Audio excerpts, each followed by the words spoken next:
NEET UG admission process जो है वो अपने फाइनल स्टेज में ऑलरेडी लगभग 20 दिन पहले क्लोज हो चुका है। डेट जो थी वो 5 तारीख को लास्ट एक्सटेंडेड डेट थी जिसमें काउंसलिंग की प्रक्रिया हुई और बहुत सारे विद्यार्थियों को आखिरी में भी सीट मिला और उनको उनके संभावित एमबीबीएस कोर्स में एडमिशन मिल गया। लेकिन बहुत सारे विद्यार्थी ऐसे थे जो कि किसी कारण से अलॉटमेंट लेने के बावजूद भी, जबकि बहुत जगह पे बहुत भारी भरकम रकम जो थी वो सिक्योरिटी डिपॉजिट के रूप में थी जो कि फॉरफिट हो गई और बहुत सारे विद्यार्थियों को नेक्स्ट ईयर से डिबार्ड कर दिया गया। लेकिन उसके बावजूद, ये सारी चीजें पता होने के बावजूद, बहुत सारे विद्यार्थी ऐसे थे जो अपने अलॉटेड सीट पे रिपोर्ट नहीं कर पाए, जिसकी वजह से बिहार, वेस्ट बंगाल, यूपी जैसे बहुत सारे राज्यों में, आंध्रा जैसे बहुत सारे राज्यों में बहुत सारी सीट्स जो थी वो एमबीबीएस में खाली रह गई। जैसे हम लोग सभी जानते हैं कि भारत का एजुकेशनल इंफ्रास्ट्रक्चर या मेडिकल इंफ्रास्ट्रक्चर आज भी इतने सारे डॉक्टर की डिफिशियंसी को नहीं झेल सकता और यही कारण है कि लगातार कॉलेजेस के प्रयास और बहुत सारे शिक्षाविदों के प्रयास की वजह से कंटिन्यू कोर्ट में हियरिंग चल रही है और संभावना ऐसी है कि 30 तारीख तक, 30 दिसंबर तक जो है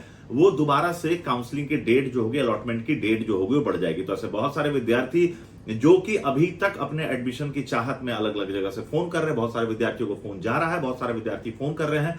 यही समय जहां बहुत सारे विद्यार्थी मिसगाइड भी हो जाते हैं और उनका बहुत ही मेहनत का कमाया हुआ पैसा भी चला जाता है। तो थोड़ा सा सोच समझ करके आपको प्रयास करना है, सोच समझ करके कॉलेजेस और एडमिशन प्रोसेस में पार्टिसिपेट करना है। लेकिन अगर आप एक नीट एस्पिरेंट है और अभी तक आपको सीट नहीं मिली है तो आपके लिए संभावनाएं जो होंगी वो 2024 में खत्म नहीं हुए हैं। अभी भी जो वैकेंट सीट्स हैं अलग अलग राज्यों में, उन राज्यों पे काउंसलिंग की प्रक्रिया अभी भी होने की संभावना है।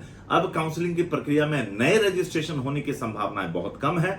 हो सकता है कि पुराने रजिस्ट्रेशन पे ही अलॉटमेंट, री अलॉटमेंट दिया जाए। जिन विद्यार्थियों को सीट नहीं मिली है उनको अलॉटमेंट मिले। बहरहाल ये दोबारा से री अलॉटमेंट होगा या दोबारा से रजिस्ट्रेशन होगा, इसके लिए तो अलग अलग स्टेट्स और ऑल इंडिया के ऑफिशियल वेबसाइट्स को विजिट करेंगे तो और अपडेट मिलेगा। लेकिन फिलहाल ये संभावना है कि 30 दिसंबर तक जो है नीट की काउंसलिंग आगे बढ़ जाएगी। तो अगर आप री अलॉटेड स्टूडेंट होते हैं तो क्या चॉइस फिलिंग भी रीअरेंज करने की अपॉर्चुनिटी मिलेगी, क्योंकि बहुत सारे ऐसे विद्यार्थी होंगे जो कि प्रिपरेशन में चले जाएंगे।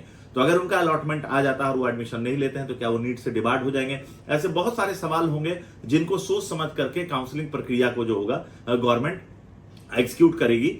तो मुझे लगता है कि शायद री चॉइस फिलिंग की संभावनाएं मिलेंगी। तो ऐसे स्टूडेंट्स जिनको पिछले चॉइसेस के आधार पर उनको सीट्स नहीं मिली है लेकिन उनका रैंक अच्छा था, लेकिन उन्होंने कुछ ही कॉलेजेस सेलेक्ट किए हैं, वो दोबारा से रीअरेंज करके चॉइसेस का अलॉटमेंट ले सकते हैं। अलग अलग स्टेट्स में कहां सीट्स अवेलेबल है, कहां एडमिशन प्रोसेस हो सकता है, उनके रैंक पे कौन कौन से कॉलेजेस मिल सकते हैं, जिन राज्यों में बॉन्ड और बैंक गारंटी है उन राज्यों में क्या अपॉर्चुनिटी है उनके लिए। फीस स्ट्रक्चर में अभी भी बहुत सारे लोग ऐसे हैं जो कि इस चीज का प्रलोभन दे रहे हैं कि फीस में भारी भरकम डिस्काउंट मिल सकता है, जो कि अभी ऐसा होता हुआ नहीं दिख रहा है या ऐसा शायद ना हो।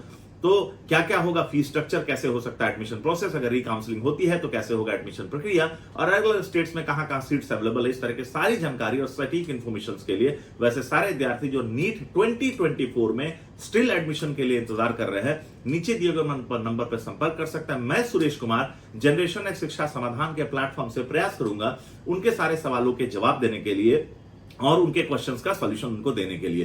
तो अगर आप नए हैं तो चैनल को सब्सक्राइब कर ले और बेल आइकन को दबाना ना भूलें, ताकि डिफरेंट स्टेट्स के जो सीट्स मैट्रिक्स आएंगे और डिफरेंट स्टेट्स के जो एडमिशन प्रोसेस आएंगे 2024 में जो बची हुई हैं उनके ऊपर में और अपडेटेड आपको इन्फॉर्मेशन मिले। नेक्स्ट ईयर के लिए भी अगर आप प्लान कर रहे हैं एडमिशन प्रोसेस के लिए तो किन किन राज्यों को टारगेट करना चाहिए, अलग अलग स्टेट्स की फीस क्या है, किन कारणों से इस साल आपको मिले हुए रैंक पे आपको सीट नहीं मिली और किस तरह के रैंक पे, किस तरह के फीस स्ट्रक्चर पे अगर आपने टारगेट किया होता तो शायद आपको सीट मिल जाती। ऐसे सारे सवालों के जवाब अगर आप 2024 में ही ले लेते हैं तो 25 में अगर आप एक ड्रॉप आउट करने की प्लानिंग कर रहे हैं तो आपकी तैयारी को एक टारगेट और दिशा मिल जाएगी, ताकि अगले साल आप अपने लिए एक सीट सिक्योर कर सके। तो वैसे सारे नीट एस्पिरेंट जो 2024 में स्टिल एस्पिरेंट और जो प्रिपरेशन कर रहे हैं उनके लिए जनरेशन एक्स की ओर से नीचे दिए गए नंबर पर कम्युनिकेट करें और अपने सारे सवालों के जवाब नीट काउंसलिंग और नीट एडमिशन प्रोसेस से ले सकते हैं। बहुत बहुत धन्यवाद वीडियो को वॉच करने के लिए। Thank you very much.